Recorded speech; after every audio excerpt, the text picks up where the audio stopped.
We do want to begin, though, this morning with the very latest on that crackdown in Syria and the growing refugee crisis across the border in Turkey. This morning, Syrian President Bashar Assad claims pro-democracy protests are turning into sabotage as he promises a package of reforms by the end of the year. CBS News correspondent Wyatt Andrews is just across the Syrian border in Turkey. Wyatt, good morning. Good morning, Erica. Assad is now promising some very vague reforms, including something he calls the National Dialogue Authority, to hear the concerns of the Syrian people. But he is also justifying this violent crackdown he's been undertaking against the pro-democracy movement and calling the protesters themselves vandals and even murderers.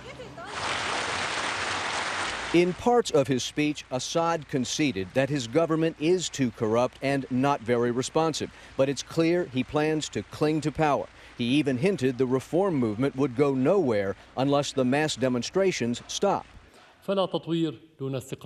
What is happening today has nothing to do with reform. It has to do with vandalism. There can be no development without stability and no reform through vandalism. We have to rehabilitate the saboteurs or isolate them. In northwest Syria, Assad's army and tanks are isolating much of the countryside, driving everyone out and conducting mass arrests.